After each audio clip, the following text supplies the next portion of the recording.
1900년도에 그 뉴욕 5번가 사진을 보면은 그 메인 도로가 마차로 뒤덮여 있고 자동차가 한 대 있었답니다. 근데 1913년도에 똑같은 5번가 스트리트의 사진을 찍어 보면은 이제는 자동차로 뒤덮여 있고 마차가 한 대 보이는 사진이 있답니다.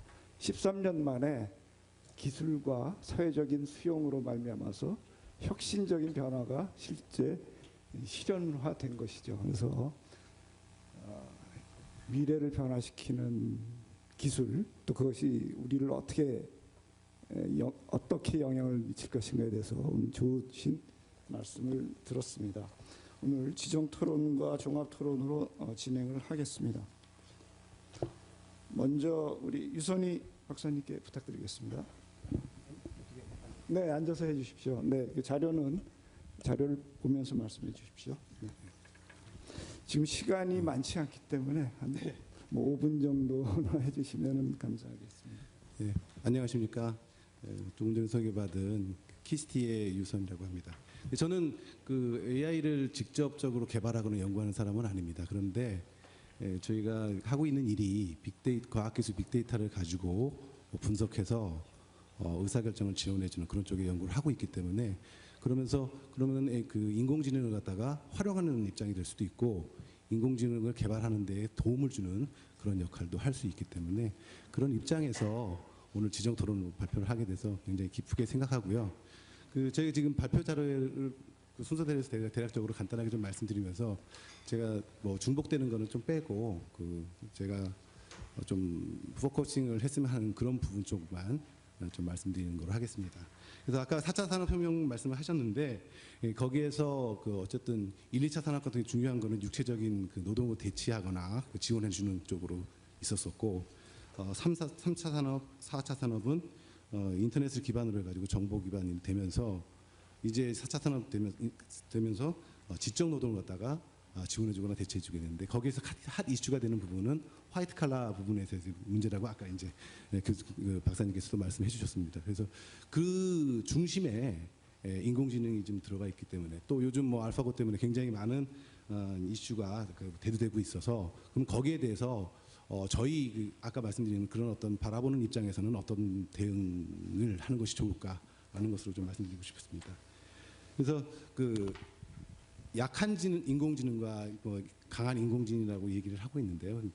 근데 약한 인공지능은 우리가 일반적으로 얘기하는 그 사람을 지원해주고 도와주는 그런 아주 긍정적인 인공지능이라고 얘기할 수가 있고 딥러닝을 통해 가지고 최근에 폭발적으로 발전을 갖다가 하고 있다라는 것으로 얘기할 수 있는데 딥러닝은 뭐 제가 그렇게 자세히 알지는 않지만 인공지능 쪽 개발하시는 분 입장에서는 50년 만에 혁신적인 일이다라는 것 자체로 얘기할 정도로 굉장히 파워풀한 방법론이라고 말씀드릴 수가 있고 이것이 저희 쪽에서는 뭐 아직은 이제 아직은 초보 단계인 것인데 이것이 이제 발전적으로 되면은 굉장히 많은 긍정적인 효과를 갖다 낼 것이다라고 보고 있는 것이고 또 하나는 강한 인공지능인데 이 강한 인공지능이라는 것은 여기에 약한 인공지능에 자유의지가 들어간 그런 어떤 생명을 갖는 그런 어떤 공상과학 같은 그런 얘기를 할 수 있는데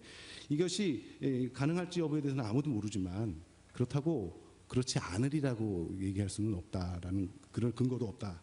그래서 굉장히 부정적인 그런 어떤 측면에서 바라보는 시각도 있습니다.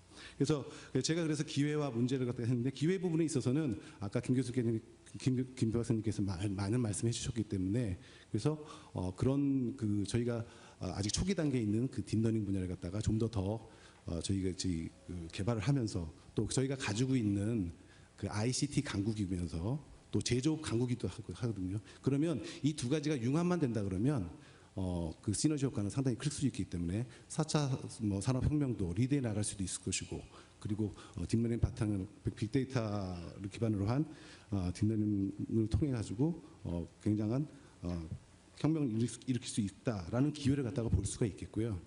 근데 또 하나의 문제는 좀 생각하고 넘어가야 될 부분이 있는데 아까 강한 인공지능 얘기도 했었지만 긍정적으로 일자리가 더 많이 창출된다는 그런 얘기도 있습니다. 그러나 그 아까 다보스 포럼에서도 그런 일자리가 뭐 순수하게 뭐 보면 한 500만 개 일자리가 사라질 것이다라고까지 예측을 했었고 또 뭐 옥스퍼드 대학에서는 2013년 같은 경우에 인공지능이 해가지고 702개 그 직업에서 미국 702개에서 47%나 이제 줄어들 것이다라고 이제 굉장히 위험스럽게 바라보는 입장이 있는데 이런 거에 대해서 대응이 좀 필요할 것이고 그 다음에 인공지능 같은 경우에는 이것이 인간으로 바라볼 경우에 너무 터무니없는 그런 실수를 갖다 할 경우도 많이 있습니다. 그래서 그 대표적인 예로 그 최근에 어쨌든 MS사에서 이제 챗봇 그 테이가 있었죠. 그래서 그 테이라는 챗봇이 이제 16시간 운영한다가 그냥 중단이 되는 경우가 있는데 이것이 그 가장 중요한 시사점은 뭐냐면 가비지 인 가비지 아웃입니다. 그래서 인공지능은 어쨌든 어떻게 학습하느냐에 따라 가지고 어떻게 대응해서 나올 것인가라는 것으로 얘기할 수 있고 굉장히 그걸 위험스럽게 그걸 대처해서 바라봐야 된다라고 말씀드릴 수가 있고 또 혹자는 또 이런 인공지능 때문에 인류가 멸망할 수도 있겠다 막 이렇게까지 아주 부정적으로까지 얘기하고 있는데 거기에 대한 대비도 지금 뭐 많이 하고 있는 걸로 알고 있습니다. 그래서 이제 법 제정을 한다던가 아니면 구글 딥마인드 같은 경우에서는 지금 어쨌든 뭐 킬 스위치를 연구한다든가 뭐 이렇게 어쨌든 인공지능을 갖다 통제할 수 있는 방안을 갖다 계속 강구해 나가겠다고 말씀드릴 수가 있겠습니다. 그래서 마지막으로 그랬을 경우에 그럼 이런 어떤 우리 그 대응 방안은 지금 아주 너무 미래가 불확실하기 때문에 뭐 긍정적이다 아니면 부정적이다 이렇게 섣부른 판단을 갖다 하기는 어렵지만 어쨌든 변화라는 것은 반드시 있을 것이고 그러면 그 변화에 대해서 대응을 적절히 해야 된다라는 것은 저희가 그 가지고 있는 그 필수적인 과제라고 얘기할 수 있고 그 중앙에는 그 인공지능이라는 지금 그 부분이 굉장히 크게 대두되고 있다. 라고 말씀드릴 수가 있겠습니다. 그래서 그러면 이런 인공지능의 아까 가비진 아웃이라고 했을 경우에 가장 그 지금 문제시되고 있는 것은 그 모델이나 알고리즘 같은 경우는 굉장히 여러 면으로 많이 개발되고 있고 발전이 가능하고 있습니다. 근데 거기에서 이거 인공지능이 제대로 이제 실제적으로 혜택을 주거나 도움을 주게 하기 위해서는 그 데이터가 굉장히 중요한데 지금 빅데이터라고 얘기는 하고 있지만 그 많은 데이터들이 그 소요가 되고 필요로가 되는데 그게 양질의 데이터가 필요하다.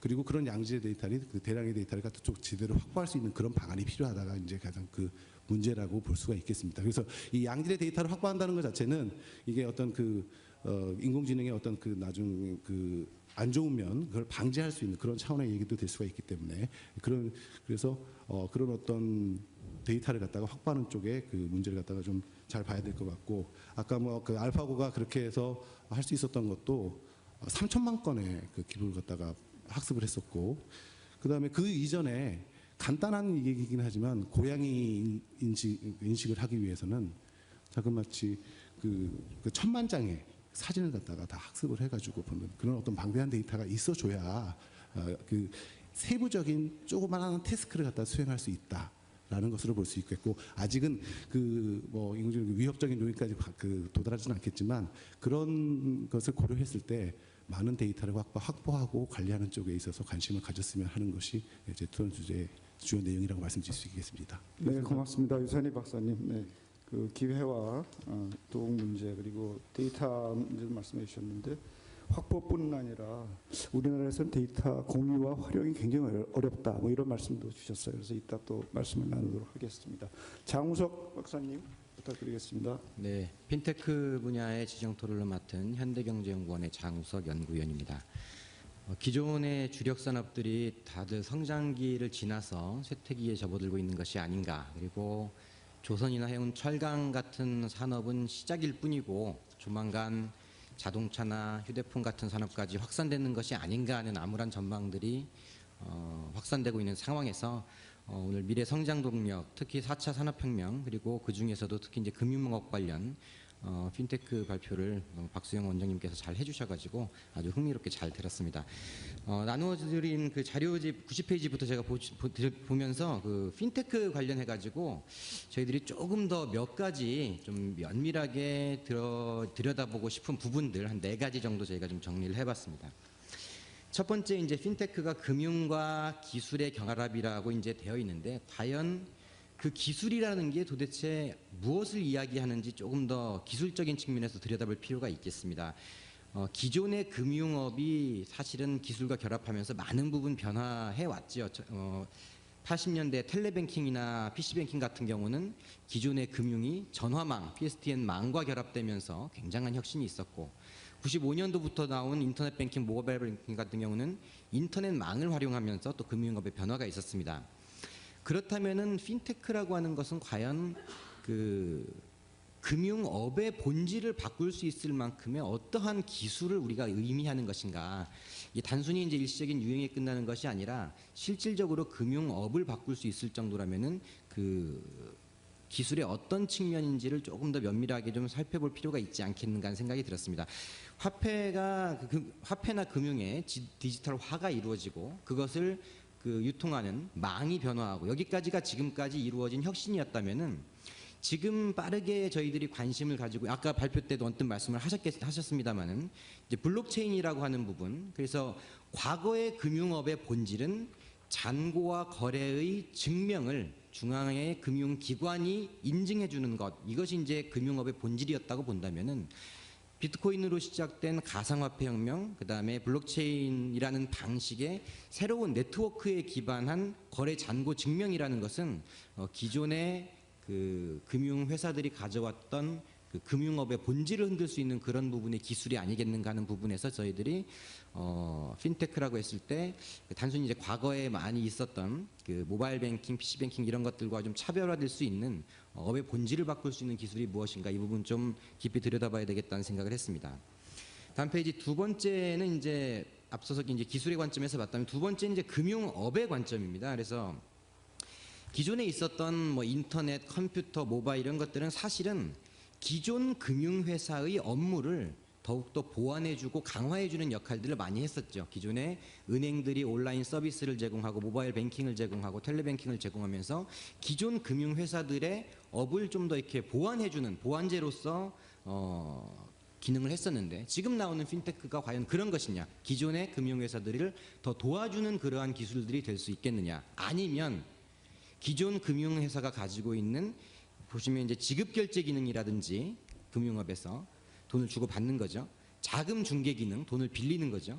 또 리스크 매니지먼트, 위험 관리 기능이나 정보 관리 기능 이런 기능별로 분해하면서 아예 기존의 금융회사를 대체해 나갈 수 있는 것인지 이 부분이 사실은 가장 큰 관심사일 수가 있겠습니다. 아까 박수영 원장님 발표하시면서 이제 아마존이 등장하면서 오프라인 책가게가 다 망하고 넷플릭스가 등장하면서 비디오 대여점이 싹 망했던 것처럼 과연 지급결제 기능을 담당하는 알리페이나 아까 해외송금, 트랜스퍼와이즈 같은 그런 서비스들이 등장을 하면서 이게 기존의 금융회사가 가지고 있는 특정 업무 영역을 완전히 대체하면서 기존 금융업을 흔들어 나갈 것인지 이 부분이 금융 관점에서는 상당히 중요한 관심사라고 볼 수가 있겠습니다. 다음 페이지 이제 세 번째는 그런 상황이 진행되는 상황에서 기존의 금융회사들이 과연 가만히 있겠느냐. 지금 최근에 나타나는 모습들은 기존의 상대적 우위를 가지고 있는 금융회사들이 상당히 적극적으로 좀 대응을 하고 있습니다. 쉽게 망할 것이다라는 대응보다는 오히려 기존의 금융회사들이 그 웰스파고 같은 회사들은 이제 핀테크 스타트업을 아예 자기 회사에 육성을 해가지고 그것을 자기의 수익 구조로 가져가려고 하는 노력들을 하고 있고 또는 외부에 있는 조인트 벤처와 협력을 강화하는 그런 중국 은행들도 나오고 있고 아니면은 바클레이즈 같은 데는 아예 그냥 사버리는 거죠. M&A를 하든지 자체 서비스를 그와 비슷한 걸 출시하든지 그래서 이 핀테크라는 것이 그 기존 금융사를 완전히 무너뜨리는 방향으로 갈지 아니면은 기존 금융사가 빠르게 대응하면서 다시 한번 새로운 성장을 가져나갈지 이 부분이 저희가 또 세 번째 주목해서 봐야 되는 부분이 아닌가 생각이 듭니다. 마지막 페이지에는 그 네 번째는 이제 전체 산업적인 측면에서입니다. 우리나라 이제 금융업 규제 관련한 부분들도 아까 원장님 말씀을 좀 해주셨는데 금융업이라고 하는 산업 자체가 다른 일반적인 산업들하고 상당히 좀 다른 특성들이 있습니다. 대표적인 망산업 네트워크 산업이고 대표적인 규제 산업이고 대표적인 자연 독점 산업입니다. 아무나 금융업에 진출할 수 없고 그 다음에 아무나 돈을 찍어낼 수가 없고 굉장히 규제로 튼튼하게 막아놓았던 산업인데 맨 처음에 말씀드렸던 그 거래 잔고 증명을 중앙은행에 의존하지 않고 네티즌들이 자체로 전 세계적인 차원에서 거래 잔고 증명을 해내는 시스템이 과연 기존의 이제 그 자연 독점적인 성격 자체를 바꿀 수 있는 것이 아닌지, 이런 부분에 대해서도 저희들이 좀 관심을 좀 가지고 봐야 될 부분이 아닌가 하는 생각이 들었습니다. 이 핀테크가 뭐 분명히 중요한 그 성장 동력으로 갈 거라는 생각들을 많이 하는데, 일시적인 유행이나 붐에 그치는 것이 아니라 실질적으로 그 기존의 금융업을 바꿔내기 위해서는 기술적인 측면, 금융과 산업적인 측면에서 저희들이 앞으로 진화해 나가는 장면들을 많이 좀 눈여겨 보고 거기에 맞게 저희들이 빠른 대응을 좀 해나가야 되지 않는가, 그런 생각이 좀 들었습니다. 네, 장우석 박사님 감사합니다. 금융업계 이 핀테크로 인한 핵심적인 변화에 대해서 여러 가지 요소별로 말씀해 주셨는데, 이따 박수영 원장님께서 좀 코멘트해 주시면 감사하겠습니다. 안현실 위원님께 이제는 뭐 좀 더 포괄적으로 정책적인 이슈라든지 리서치 퀘스천이라든지 뭐 좀 말씀해 주시길 부탁을 드리겠습니다. 예, 저 한국경제신문 안현실입니다. 지금 우리 사회자분께서 포괄적으로 지금 말씀하시라고 지금 주문을 하셨는데, 여러분 보시다시피 생방송이잖아요. 그래서 하고 싶은 말은 못할 것 같습니다. 근데 아마 우리 학회가 그냥 자체적으로 하셨으면 더 좋았을 뻔도 했는데, 뭐 스태프랑 같이 하시면서 저 생방송이 도입이 된 것 같습니다. 지금 두 분 주제 발표자께서 이렇게 공통적으로 하신 그 키워드가 혁명입니다. 근데 그 참 대한민국은 이 용어의 인플레이션이 굉장히 심한 나라 같아요. 혁명이란 말은 아무렇지도 않게 쓰는 것 같아요. 정말 혁명이라는 게 무엇을 의미하는 건데, 이렇게 우리가 일상적으로 이렇게 혁명이란 말을 아무렇지도 않게 쓰고 있을까? 전 그게 너무 이해가 안 됩니다, 사실은. 우리 18세기 산업혁명을 왜 혁명이라고 이름을 붙였을까요? 그거를 그냥 산업혁신하면 되지, 그냥 기술혁신하면 되지, 왜 저걸 굳이 혁명자를 붙였을까? 레볼루션입니다, 그죠? 두 가지 이유가 있습니다. 정말 그전에 사회는 복골복의 사회였습니다. 그냥 하늘을 쳐다보고 날씨가 좋아서 식량이 많이 굳어지면 사람을 많이 놓다가, 그냥 재수가 없어서 날씨가 나빠서 식량이 적게 수확이 되면 와장창 죽고 그런 시대였습니다. 복골복의 사회죠, 그죠? 근데 산업혁명이 일어나고 나서 비로소 우리가 서스테이너빌리티라는 용어가 등장을 합니다. 적어도 하늘만 쳐다보지 않고 살 수 있게 됐다. 이제 우리 스스로 뭔가 성장 동력을 만들어내지 않았느냐. 굉장한 혁명적 의미 아닙니까? 하늘만 쳐다보다가 이제 우리 스스로를 쳐다보게 되었으니. 그래서 그게 굉장히 큰 혁명적 변화였고요. 두 번째는 산업혁명 전에는 동양이나 서양이나, 글쎄요, 동양이 좀 더 잘 살았겠죠. 중국이나 인도가 좀 더 잘 살았을 겁니다. 영국이 오히려 훨씬 더 못 살았던 사회라고 이렇게 비유가 되니까요. 근데 사실 그 당시 잘 살고 못 살고에 뭐 차이가 있겠습니까? 뭐 각 그 나라 안에서도 그렇고, 물론 나라 안에서 여러 가지 계급이 있긴 했지만 국가 간의 그 삶의 수준이라는 게 뭐 그저 그랬습니다. 근데 산업혁명 이후에 완전히 The Great Divergence가 일어나죠. 잘 사는 나라와 못 사는 나라가 완전히 확연히 갈리고, 국가 내에서도 양극화가, 진짜 오늘날 우리 말하는 양극화가 사실 그때 일어난 겁니다. 그래서 양극화가 이제 일어났죠. 전무후무한 일이 일어난 겁니다. 그때 이제 그러니까 그 당시 사람들은 그렇게 생각했겠죠. 이 전무후무한 일 아닐까 이렇게 생각했어요. 굉장히 혁명적인 변화 아닙니까? 그래서 레볼루션이라는 단어를 붙인 겁니다. 그러니까 이 혁명이라는 말을 우리가 적어도 이렇게 쓰려면은 그 혁명의 조건에 대해서 우리가 제대로 알지 않으면 지금 이걸 혁명으로 규정해야 되는지 말아야 되는지, 또 가진 이게 혁명이라면 어떻게 대응을 해야 될지에 대해서 완전히 방식 자체가 달라지지 않겠습니까? 그래서 제가 첫 번째 말씀드리고 싶은 거는 혁명이라는 의미에 대해서 좀 더 깊게 들어가서 좀 한번 파헤쳐 보시라 하는 걸 참 주문을 하고 싶고요. 근데 그 혁명이라는 걸 혁명의 특징이 아니라 조금 더 들어가서 혁명의 조건을 보시게 되면 절대 기술혁명만으로 혁명이 일어나지 않습니다. 기술혁명은 거대한 그 기득권 세력들이 죽이려면 얼마든지 죽일 수 있습니다. 인류 역사가 그렇게 했습니다. 근데 그 기술혁명이 여러분들이 말하는 이런 산업혁명으로 이어지고 사회혁명으로 이어지고 미래혁명으로 이어지려면 두 가지 조건이 더 필요합니다. 정치혁명이 수반되어야 됩니다. 그 다음에 또 마지막으로 계급혁명이 일어나야 됩니다. 제가 마르크스의 계급혁명을 이야기하는 게 아니고 경제성장을 주도하는 계급의 혁명이 일어나야 됩니다. 교체가 일어나야 됩니다. 이 세 가지가 겹쳐야 비로소 혁명이 일어나는 겁니다. 그래서 우리는 역사적으로 자꾸 18세기 산업혁명이라는 말을 저는 굉장히 이름을 잘못 붙였다고 생각합니다. 그건 산업혁명이자 정치혁명이자 계급혁명입니다. 근데 그걸 그냥 산업혁명이라고 해놓으니까 산업 외적인 부분을 다 간과하고 있잖아요. 지금 4차 산업혁명이라고 우리가 이야기를 지금 하려고 하면 단순히 여기 나오는 AI다 핀테크 이 차원의 문제가 아닙니다. 여기는 정치혁명이 수반이 돼야 되고 계급혁명이 수반이 돼야 되는 겁니다. 이게 이루어지지 않으면 혁명은 혁명일 수도 없고 혁명이 성공할 수도 없는 거죠. 근데 자 여기서 또 한 가지 제가 이야기를 조금 화제를 돌렸어요. 혁명기에는 어떤 사상과 철학가들이 활동했는가를 한번 살펴볼 필요가 있습니다. 산업혁명 때 18세기 산업혁명 때 그 당시 영국의 사상적 기조가 뭐였죠? 자유방임주의였습니다. 절대 왕정이 아니었습니다. 절대 왕정이 무너졌습니다. 왕의 절대적인 왕의 그 권위가 다 무너지고 의회가 생기고 법이라는 게 생기고 쉽게 말해서 정치혁명이 일어났습니다. 그 당시 사상이 자유방임주의입니다. 자유방임주의 그러니까 좀 어감이 안 좋게 들리잖아요. 그런 자유주의를 비판하는 사람이 방임자라는 별로 네거티브한 이미지를 붙여서 그런 거지 원래는 자유주의입니다. 근데 그 뜻은 뭐냐 하면은 국가가 가지고 있는 권력을 개인하고 기업에게 넘겨주자는 의미입니다.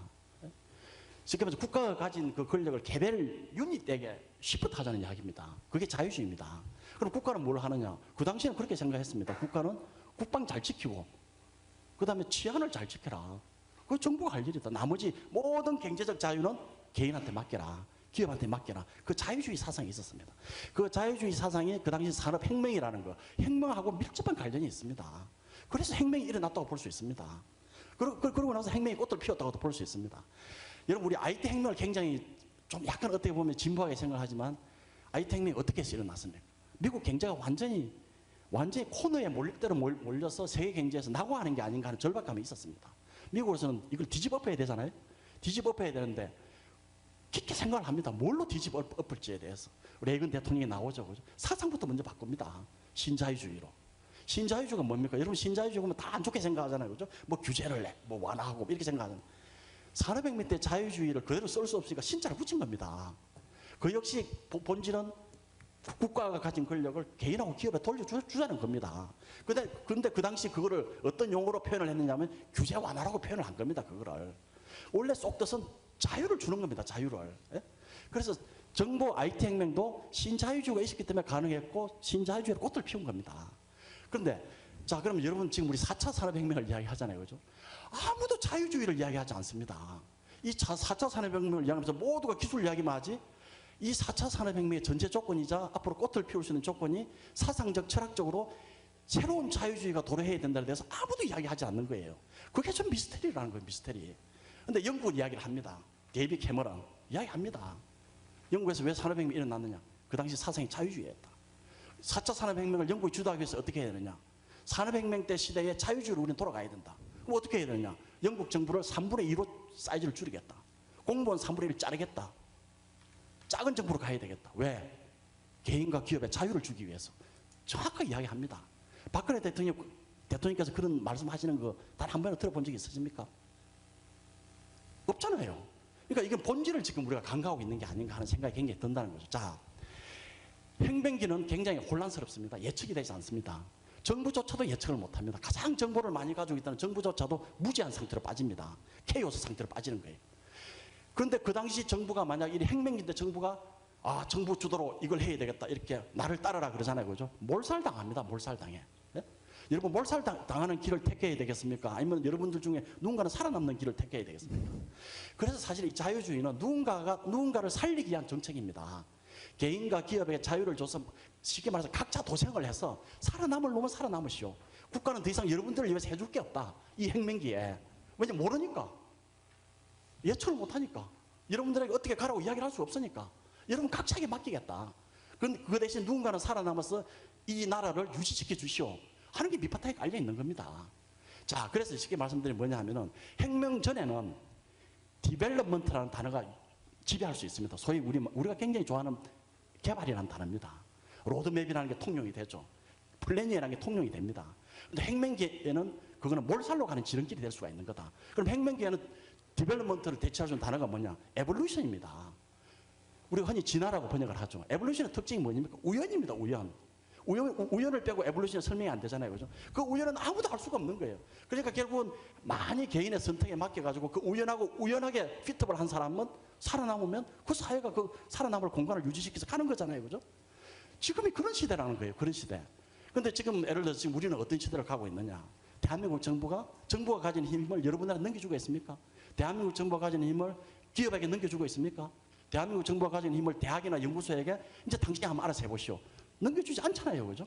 이게 전 딜레마라는 거예요. 딜레마. 선진국하고 이렇게 비교를 해보면. 미국은 원래 그런 사회였고 영국이 지금 그런 쪽으로 가고 있는 거고 영국이 EU에서 탈퇴하려고 하는 것도 EU라는 거대한 프레임의 규제를 받기 싫다는 거예요. 우리는 우리 살 길을 찾고 싶다는 거예요. 지금 4차 산업혁명이 왔는데 왜 인류가 왜 모든 나라에 대해서 이래라 저래라 왜 간섭하느냐. 난 내 살 길 찾겠다. 영국은 영국의 자유주의로 가겠다는 그 선언입니다. 사실은. 그게 통과될지 안 될지는 둘째 문제 치더라도 그 의미는 우리가 제대로 읽어야 되겠죠. 그래서 결론을 지면 이런 겁니다. 지금 4차 우리가 혁명이라고 이야기하면 혁명의 주체는 누구냐? 다이버시티입니다. 다양성이 혁명의 주체입니다. 우리 흔히 다양성 그러면 무슨 혁신의 조건 얘기하죠. 천만의 말씀입니다. 다양성이 혁명의 주체입니다. 왜냐하면 누군가는 살아남아야 되니까. 종의 기원을 쓴 찰스 다윈이 누구한테 영감을 받았습니까? 멜더스한테 영감을 받았습니다. 인구론을 쓴 멜더스. 멜더스의 이론의 출발이 과잉 생산이잖아요. 인구에 대한 과잉 생산이잖아요. 그죠? 근데 찰스 다윈은 그 멜더스의 과잉 인구에 대해서 힌트를 얻습니다. 아, 맞아. 저렇게 사람이 애를 놓더라도 다 똑같은 애가 아니잖아요. 다 조금씩 다르잖아요. 우리 자식들을 낳아도 그 중에 누군가는 많이 낳으면 누군가는 환경에 맞아가지고 누군가는 살아남겠지 하는 힌트를 얻게 됩니다. 쉽게 말해서 그 과잉 생산이라는 건 다양성에 대한 생산입니다. 그게 진화의 출발점입니다. 진화의 출발점. 아이들을 거기서 얻게 된 거죠. 그래서 무릎을 치게 되는 겁니다. 쉽게 말해서 다양성이 혁명에서 살아남을 수 있는 생존 조건이라는 거죠. 그리고 그 다양성을 짊어지고 있는 핵심 주체들이 바로 혁명의 주체들이라는 이야기예요. 그런 관점에서 보면 지금 오늘 아까 AI 이야기했죠. 핀테크 이야기했죠. 지금 이거에 대한 해법도 대충 여러분들 그 관점에서 쓰면 그 해법들이 보일 겁니다. 전 AI 김문상 교수님, 지금 이제 교수님이죠. 이제 키스터 박사님이 아니시니까 전적으로 동의합니다. 근데 절대 AI를 일자리하고 연결시키는 나라는 하수입니다. 하수. 그는 아예 처음부터 뒤처지기를 작정한 나라들이 하는 생각이 AI하고 일자리를 연결시키는 나라들입니다. 여러분 미국이니 영국이니 이런 나라들 AI하고 일자리 연결 안 시킵니다. 컨설팅 회사들이 이러쿵 저러쿵 일자리가 없어지니 뭐니 그거 다 사기치는 겁니다. 다 공포 마케팅이에요. 그 인간관계 원래 성립도 안 돼요. 하버드 경제학자들은 이미 그걸 다 이야기합니다. 기술하고 제발 일자리를 연결시키지 말라. 그건 엄청난 호도를 하는 거다. 기술하고 교육을 연결시켜야 되는 거다. 기술하고 교육의 격차가 벌어지는 게 노동시장에 그대로 반영이 돼서 일자리 문제가 생기는 것인데 왜 기술하고 일자리를 왜 바로 다이렉트로 연결을 시키느냐. 그거 굉장히 잘못된 비유다. 잘못된 연구다. 이렇게 하버드 경제학과 교수들 이미 다 정리를 했어요. 그러니까 이거는 AI하고 교육의 문제입니다. 근데 여러분, 자, AI라는 기술은 누가 지금 눈부시게 주도하고 있죠? 자, 구글이니 이런 민간 기업들이 주도하고 있잖아요. 그죠? 교육은 누가 주도하고 있죠? 뭐 공교육이 어떠니, 사교육이 어떠니, 정부가 뭐 입시 제도를 어떻게 하니. 교육이 기술을 따라갈 수 있겠습니까? 쉽게 말해서 여기서 이제 솔루션이 나옵니다. 교육조차도 이제 기술 혁신을 주도한 세력들이 맡을 수밖에 없는 쪽으로 지금 가고 있는 거예요. 그렇지 않으면 개입을 메꿀 방법이 없잖아요. 그죠? 교육의 혁명이 일어나는 겁니다. 교육의 본질을 알아야 되죠. 본질을. 근데 지금 대한민국은 엉뚱한 데를 긁고 앉아있어요. 엉뚱한 데. 구글에 AI 하니까 삼성이나 이런 데서 돈 30원씩 다 내 해가지고 무슨 이상한 연구소 만들었답니다. 이건 완전히 엉뚱한 데서 다리를 긁고 있는 겁니다. 지금. 예? 저런 장관, 저런 대통령 밑에서 대한민국 과연 성공할 수 있겠는가? 저는 앞이 캄캄합니다, 솔직히. 예? 자, 핀테크 보죠? 핀테크는 절대 기술적인 문제가 아닙니다. 여러분 잘 보십시오. 아까 혁명은 기술, 정치, 계급 혁명이라 그랬죠, 그죠? 핀테크는 더 이상 기술 혁명이 아닙니다. 핀테크는 어디에 막혀 있냐면 대한민국의 정치 혁명하고 계급 혁명에 막혀 있는 겁니다. 예? 여러분 한번 생각해 보십시오. 중국 공산당에서 어떻게 핀테크가 나온지 아세요? 중국 공산당이 멍청한 사람들이 아닙니다. 가끔가다 부러울 때가 있어요. 중국에서 핀테크 하는 업체들이 나오는데 중국의 은행들이 가만히 있었겠습니까? 죽이려고 그랬습니다. 그런데 중국 공산당이 은행들을 다 은행장을 불러 모았습니다. 찍소리 하지 말라고. 명령을 내립니다. 만약 딴소리 하면 내 목을 치겠다. 은행들 열중실어 다시 하고 그대로 있었습니다. 핀테크가 어느 정도 클 때까지 너들 절대 관여하지 말라. 공산당의 명령입니다. 저는 차라리 그런 명령이라도 한국에 지금 도입하고 싶은 심정이에요, 솔직히. 근데 지금 대한민국은 금융위원회, 공정위원회, 그 다음 기존 금융, 한 정치 세력이고 한 계급입니다. 이 사람들이 권력을 내놓지 않습니다. 그럼 본질은 어디 있겠어요? 누구를 때려, 뭐가 본질적인 문제겠어요? 기술이 문제겠습니까? 지금 제가 말씀드린 그게 문제겠습니까? 폴리티컬한 문제고 클래스의 문제입니다. 이걸 깨지 않는 저 힘들 거다. 자, 마지막으로 제가 더 이상 길게 말씀드리지 않고 제가 마지막으로 한 가지 말씀을 드리겠습니다. 코리안 패러독스가 있습니다. 전 이렇게 정의하고 싶어요. 정치인들이 국회에 가면 정치인들이 나와서 4차 산업혁명을 이야기합니다. 모인 사람들에 대해서. 뉴스를 켜면 대통령이 국민들을 향해서 4차 산업혁명을 이야기합니다. 그리고 대통령 주재회의에서 대통령이 다 4차 산업혁명 이야기합니다. 코리안 패러독스가 뭔지 아세요? 4차 산업혁명에서 계획의 대상자들이 계획의 주체 색들을 앉혀놓고 가르치고 앉아있는 겁니다. 그 정치인과 대통령이 계획의 대상자들입니다. 그런데 그 사람들이 계획을 주체할 사람들을 앉혀놓고 군수를 두고 앉아있어요. 이게 코리안 패러독스입니다. 지금 참 생방송이라 그랬죠. 자, 여기서 마치겠습니다. 네, 감사합니다. 네, 안혜실 박사님. 네. 그래서 아주 혁명의 필요 조건 말씀해 주셨고, 또 자연과 사회 시스템의 발전 모델이 우연에 의한 모델과 또 최적화가 가능한 그런 모델, 탑다운 모델이 있는데 그게 95대 5라고 그러네요. 대개 여태까지 본 게 우연에 의한 게 95, 그다음에 이제 최적화에 의한 게 5%라는데 이런 제약 조건 하에서 우리는 어떻게 해야 될 것인지 조현대 회장님께 부탁드리겠습니다. 네, 우선 그 시간 스케줄 보니까 이제 3시까지 되어 있는데 3시까지 마치기가 좀 힘들 것 같습니다. 저는 간단하게 하겠습니다. 근데 좋은 발표 해주신 두 분이 이제 마지막까지 기다리신 이유는 이 자리에서 이제 토론자하고 토론을 하기 위해서 했는데 토론 시간, 답변 시간도 안 주고 보낼 수가 없는 것 같습니다. 그래서 세션은 뭐 아무래도 한 10분 정도 좀 딜레이 될 수밖에 없는데 제 말씀은 그 대신 간단하게 드리겠습니다. 일단은 제 생각에 두 분의 주제 발표를 듣고 또 토론 발표하고 또 안 의원님의 또 이제 재밌고 날카로운 지적까지 다 들으면서 느낀 게 두 가지인데 하나는 참 좋은 주제를 선택했다 이런 생각이 듭니다. 그래서 시적절하고 좋은 주제다. 이게 right time에 right 우리 이슈를 잡았다 이렇게 생각이 되고 두 번째는 저희들이 이제 과학기술 정책 포럼 스태프의 과학기술 정책 포럼하고 같이 하는데. 굉장히 좋은 분을 모셨다. 주제 발표 두 분하고 토론자 이렇게 생각이 됩니다. 그래서 굉장히 의미가 오늘 많다 이렇게 생각이 되고 그런 의미에서 여러분들한테 감사드립니다. 감사드리고 우리 안 의원님 사실 내가 먼저 토론을 할까 생각했는데 안 의원님이 조금 길게 하실 것 같더라고요. 그래서 먼저 하라고 했더만 역시 좀 길게 했습니다. 그래서 그래도 뭐 처음에 생방송 핑계 대면서 이제 뭐 이야기를 뭐 부드럽게 할 것처럼 했는데 할 말은 다 하시는 것 같더라고요.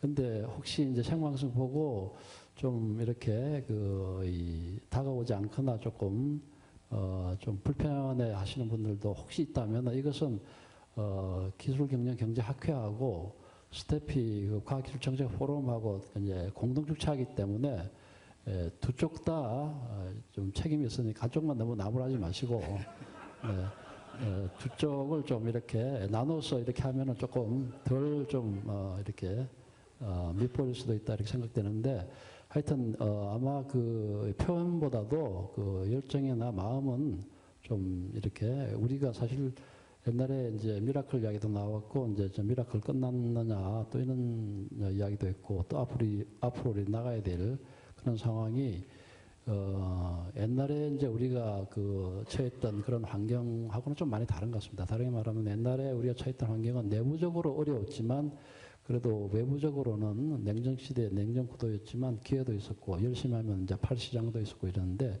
지금은 뭐 아무리 많이 만들어낼 수 있다 하더라도 잘 팔시장도 말이죠. 굉장히 정체되어 있고 외부에서도 뭐 다른 나라들도 옛날로 말해서 선진국들도 자기 살기가 바빠가지고 말이죠. 그죠?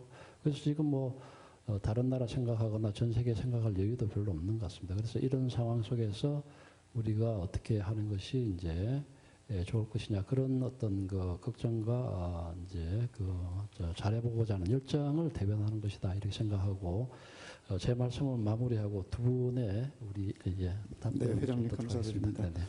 네. 네, 김문성 센터장님께 말씀을 부탁드리겠습니다. 예, 우리 안현실 위원 말씀 들으면 항상 재밌고 새로운 그 각도에서 보시기 때문에 근데 들어보면 공감되는 부분이 상당히 많은 것 같습니다. 예, 제가 봤던 관점하고 다른 관점에서 보시는 거에 공감대가 꽤 큰데요. 그 오늘 얘기하고 싶었던 그 중에 가장 중요한 이슈 중에 하나가 사실은 우리나라가 그 ICT가 잘하는 나라고 굉장히 잘해야 되는 제4차 산업혁명에 그 주도하는데 모자람이 없는 나라, 잘 안 될 것 같다는 느낌이 굉장히 많은데요. 예를 들면 이런 겁니다. 뭐 ICT가 잘 되면 의료도 혁명이 일어났어야 되고, 뭐 단순히 그 병원 내에 그 전산망 까는 이슈가 아니라 원격 의료 뭐 이런 것들이 다른 어떤 나라보다도 먼저 사실은 되는 나라의 조건이 충분한데 안 돼요. 뭐 여러 가지 뭐 의료계 반발, 뭐 정보 공개, 뭐 의료 정보의 공개. 우리나라가 이 정보하는 1등이지만 정보 공개는 꼴찌라는 거죠.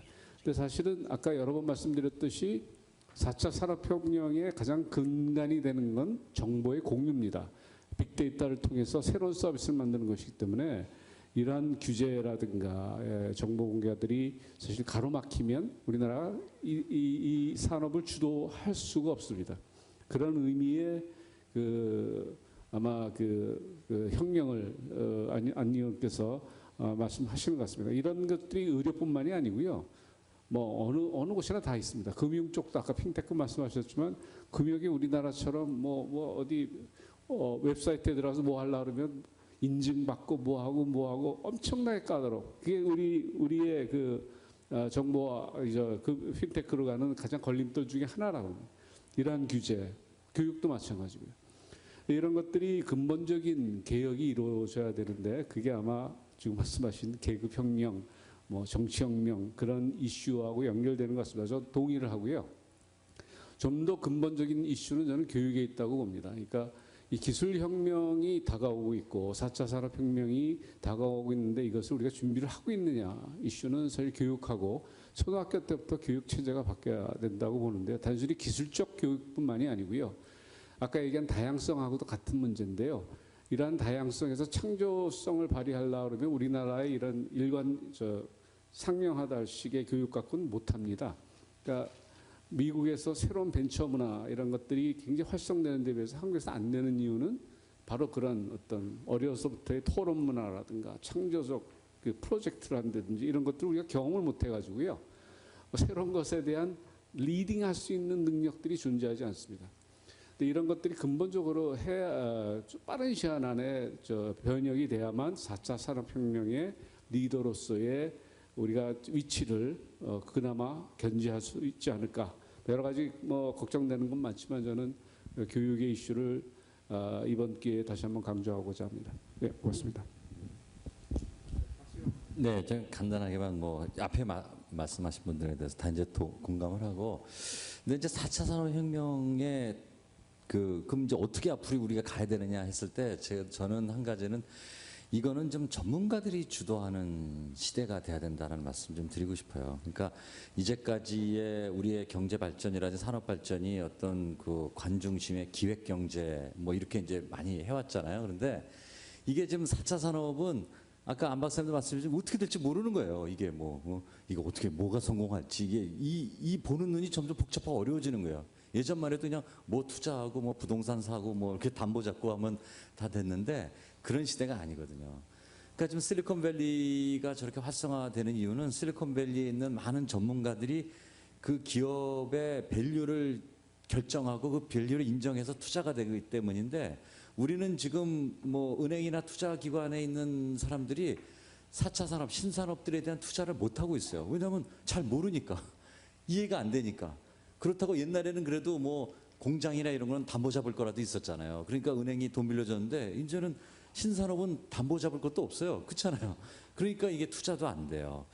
그러니까 이거는 그러니까 그렇게 해서 그렇기 때문에 기존의 방식대로 해서는 안 되고 정말 전문가들이 그 밸류를 인정하고 전문가들이 가치를 인정하고 그렇게 해서 이제 나가야 되는 그런 시대다. 이제 그래서 어떤 이 정부는 정말 뭐 중개자 내지는 서포터의 역할을 해야 되는 그런 시대로 가고 있는데 그랬을 때 우리 여기에 모이신 전문가분들은 그렇지 이런 시대가 이제 만약에 오게 된다 그러면 올지 안 올지 모르겠지만 온다면 우리는 정말 높은 윤리성 이거 가지고 하지 않으면 나중에 우리끼리 정말 자멸하는 수도 생길 것 같아요. 그러니까 예를 들면 이렇게는 할 수 있을 거예요. 야, 이 전문가들이 이거 투자할 만하다고 하면은 니네 투자해라 은행. 니네는 잘 모르니까 이거 신기술을.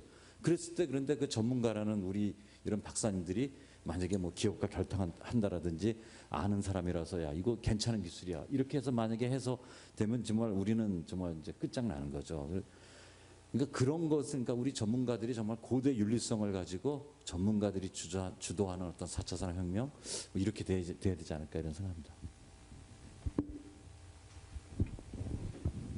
회장님 청중 질문을 좀 받을까요? 아니면 이대로 끝날까요? 네, 조금 의견을 주시죠. 네, 네, 시간이 많지는 않습니다만.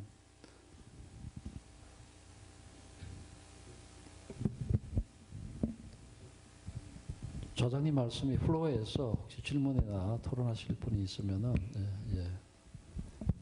네, 그러면은 마무리하도록 하겠습니다. 오늘 이 이슈에 대해서 기술경영경제학회 회원분들께서 앞으로 고민하셔야 될 여러 가지 이슈들이 참 제기되었다고 생각이 됩니다. 그래서 앞으로 많이 고민해 주시기를 부탁을 드리고요. 오늘 발표해 주신 분들 또 토론해 주신 분들 또 참여해 주신 여러분들께 감사를 드리고 뒤에서 수고해 주신 여러분들께 또 감사의 말씀 드립니다. 네, 감사합니다.